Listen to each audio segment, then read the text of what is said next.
Okay. Gilbo! Gilbo! Gilbo, where are you? Here.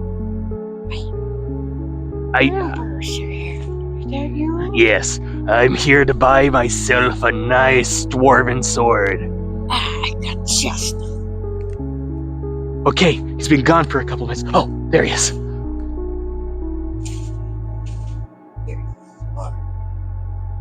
That doesn't look dwarven. Wait a minute. I can't really hear you too well. Let me get you a microphone. Okay. It was made by a Korobokuru. I'm sorry, a what? A Korobokuru, like a Japanese dwarf, or like an anime dwarf. What? No, those aren't supposed to be real. Thank you. I will pay you again soon. Okay, I gotta get out of here before my... No, Ryoko, no!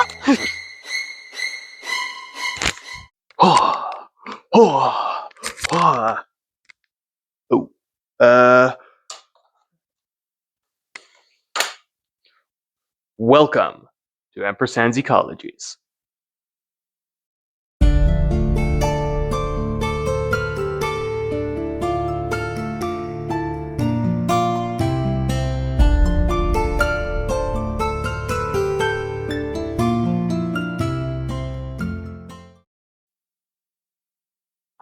There we go.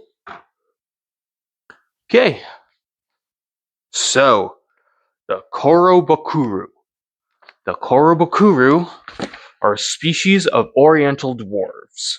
Now, this is different from dwarves from before, where they are mainly European. They are they're in old Scandinavia, and they are going to be living mostly in Europe until they expand further out. Now, the Korobokuru, although being very similar to dwarves, even sharing some abilities with them, are in let's see, what is the correct term? In mythology, a completely separate species. Although similar, they are in fact different. Now, the Korobokuru were created by the Ainu people and is part of their mythology. And the Ainu people are people from the Japan region, specifically from Hokkaido to Oahu, and a bit of the Sakhalin area around here. They are very much They are very much an indigenous culture of Japan, and in respect, I'm going to try to get the Korobokuru up there as well. I'm going to try to figure out their range as we do this. Now, Korobokuru have appeared twice in Dungeons & Dragons history, so we're going to start off with the first edition. In first edition, they had the ability limits for strength being a minimum of 8 and a maximum of 19. This is really good due to the 8 boosting up all the numbers of the Hokkaido. They usually can't go any lower than that once they are generated from that stock and that variant, and they can be maximized at a higher limit than a human, which is really good. Now, for dexterity, they have a minimum of 6 and a maximum of 18, meaning that they will, on average, have a slightly higher dexterity. But since that score range is so low, it's usually not going to matter, except for wide statistical probabilities. For Constitution, their minimum is 12 and their maximum is 19. So on average, the Korobokuru are going to be hardier. They're going to be healthier, and since they have a higher maximum for that on the average level of nations, Korobokuru are going to be remarkably healthy. However, I've noticed that their mental stats for intelligence, wisdom, and charisma are all a bit lacking. With minimums of 3 for our intelligence, wisdom, charisma, that's about as low as you can reasonably roll with dice. However, their maximums are limited for 15 for intelligence, 17 for wisdom, and charisma for 16. It seems like the Korobokuru have a semi-gruff exterior, along with some limitations on how well they're able to learn, how well they are able to remember these things. And although a 17 is really high, it's simply 1 point away from an 18, which would have made it the human ranges. These Korobokuru on the large macro scale will not be nearly as insightful as some other races. Now, the Korobokuru are by nature less susceptible by magic than other races.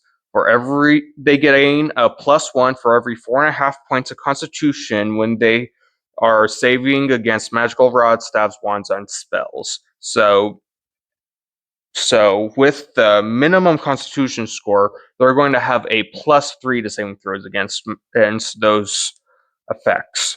So they're not going to be nearly as effective against a Korobokuru. They also receive the same bonus when saving versus any type of poison. So again, they have the Dwarven resistance to poison, and they are a bit anti-magic. Now, Korobokuru have an infravision range of around 120 feet, which, if you remember from the Dwarves video, is a gradient of temperature that they're able to see, which has a better variety than dark vision. They're able to use it more effectively than average dark vision. And with the range of 120 feet, that seems to be one of the larger ranges that dark vision can go. So they can see better in the dark than your typical dwarven subspecies. Now, they also have a 66% chance to recognize and identify any normal plant or animal. This is unique to the Korobokuru. So with that, they're going to be able to recognize the animals in their surroundings, the plants that they are going to be ingesting.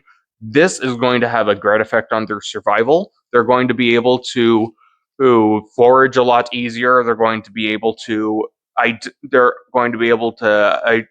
figure out through cultural osmosis how well they're able to hunt is going to be affected from there, and more likely than fishing. It'll also help with the monster population specifically there, and with any magical flora and fauna.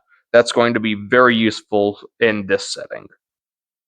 They receive a +1 bonus to hit Bakemono, goblins, goblin rats, and hobgoblins, which are all species of goblinoids that some of them are specific to the more Asiatic regions. I'm not sure if I'll go over them. I'm still researching. Let's see. Giants, Oni, Ogres, Ogre Magi, and Titans suffer a penalty of -4 when trying to hit the Korobokuru, which is very familiar if you were with us with the Dwarves. The giant races seem to have trouble hitting the Dwarven races. The Korobokuru cannot use because of their small size, the Korobokuru cannot use the Godashi, or also known as a two-handed sword, or any polearm other than the Nagata, or any bow but the horse bow. So due to their arm size being lacking, they are having an innate disadvantage on using those longer weapons. Now, the Korobokuru do have this limiting drawback that I found when it comes to language, where they're able to speak their own language, the language of, let's see, their tribe language, a trade language, and the language of the spirit folk, and the language of the Hagen yokai. They cannot speak any alignment languages, which is going to be very notable. Once we actually go over macro rules, and they cannot learn any other additional languages. That's going to hamper them significantly. The Korobokuru are going, due to that ruling, the Korobokuru are going to be a lot more isolationist, just due to the fact that they are not going to be able to learn how to communicate with other species and or civilizations. Let's see. The Korobokuru gain a bonus to their initial strength and constitution scores, but lose 2 from their intelligence score. The increased scores cannot exceed 19 nor be lower than 8, 12, or 3 respectively. What this means that the Korobokuru are going to have a penalty for their intelligence where let's see. This is the brain drain ability I was speaking of on the last video. So during character creation, the Korobokuru, if they are rolling underneath the specified ability score limits, they can boost them up using a higher intelligence modifier to get their scores higher. Now, the problem with this for the Korobokuru is that when they are going to be rolled up using the dice method, using one of the dice methods specified in Lecture 1, that they are going to end up being very limited in intelligence due to the fact that if dice are going to be rolling below 8 and below 12 for both the strength and constitution, intelligence is immediately going to take a hit to fit those scores up to their proper place. Due to that, the intelligence score is going to be a lot lower than way may be typically expected. Compared to a dwarf,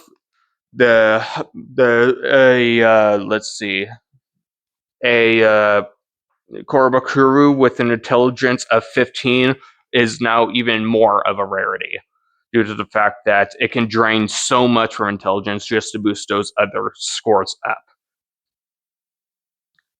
Now, we are going to move on to 3rd edition. In 3rd edition, since Korobokuru do gain a +1 to their strength and constitution scores, it will help them when those rolls are coming up.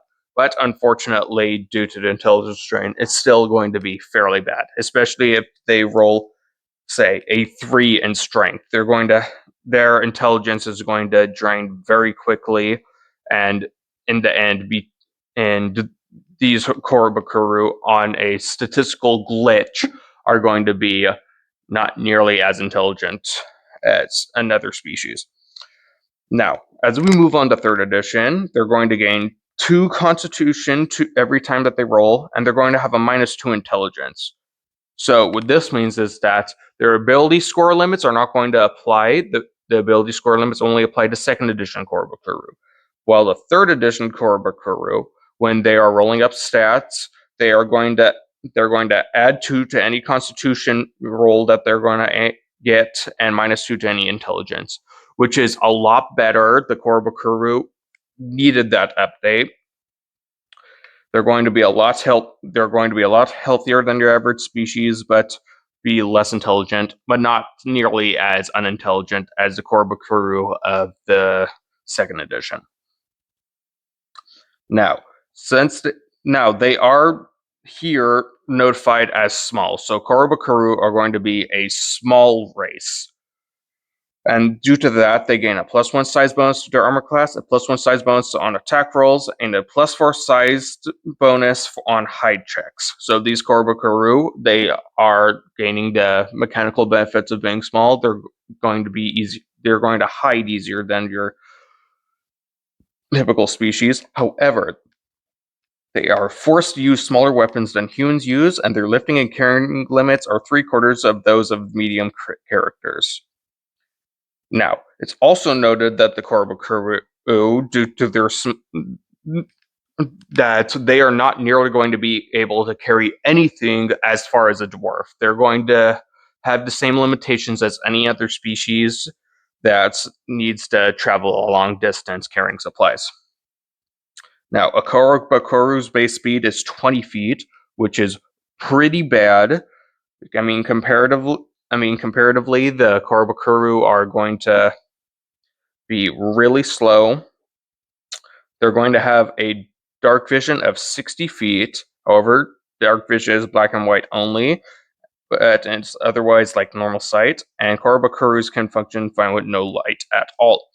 So what this is going to do is that this is going to give them a smaller version of night vision. It's not going to be nearly good as the 120 feet of vision, but it's also going to help them in very dark areas. They could become subterranean. I haven't figured this out. I'm trying to garden this world history rather than structure it as the writers may put it, as the writers may say.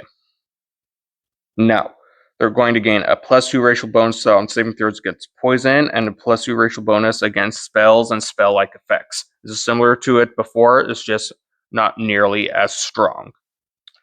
They also gain a +1 racial bonus against goblinoids, which includes goblins, hobgoblins, bugbears, bakemono, and goblin rats.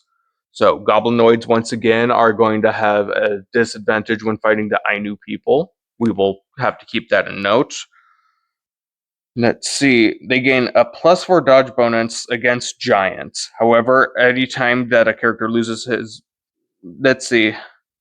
And now it is worth noting that anytime a character loses positive dexterity bonus to armor class, such as when he's caught flat-footed, loses his dodge bonus too.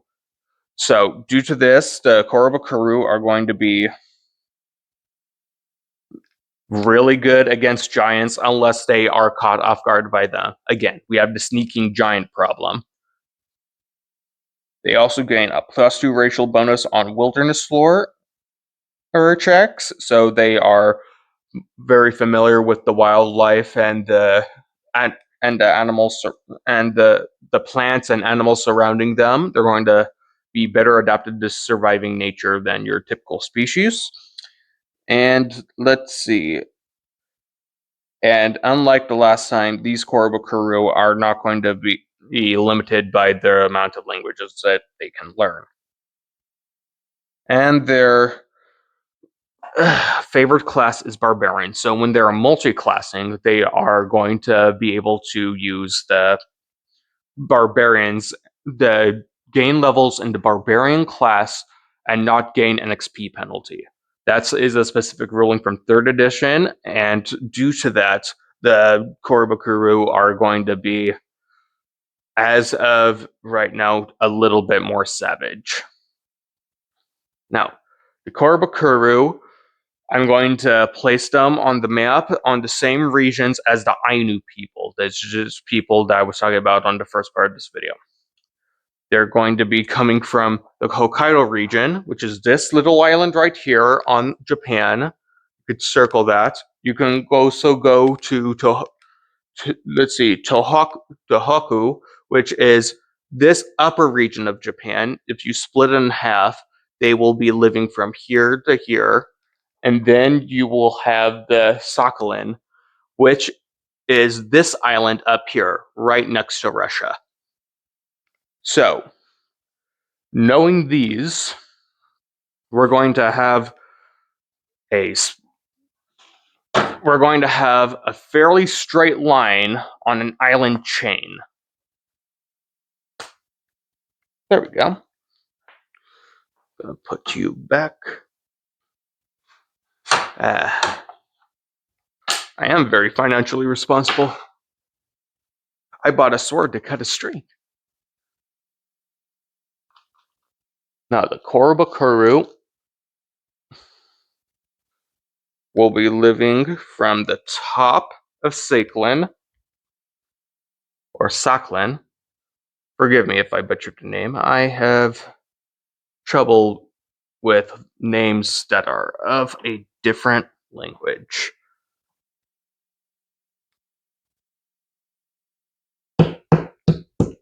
There we go.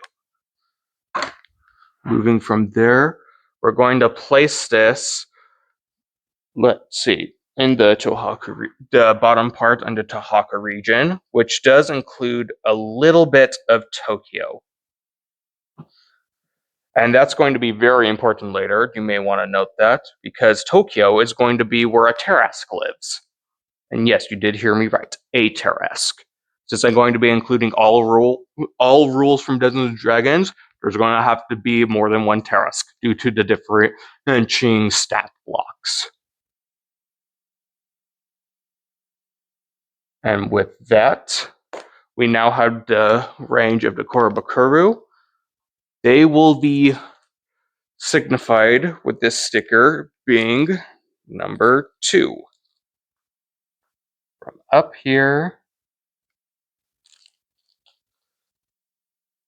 to down here. All right. I hope you enjoyed that lecture. And this. Welcome to Ampersand's Ecologies. I hope you enjoyed your stay.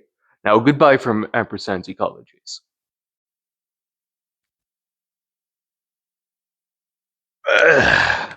There we go. I get to read a good book. I didn't forget anything. You're right.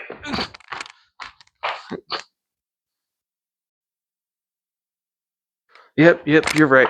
Yeah, also remember to like, comment, subscribe, the YouTube algorithm things. I'm going to try to answer any questions you have in the comment section as well as I can.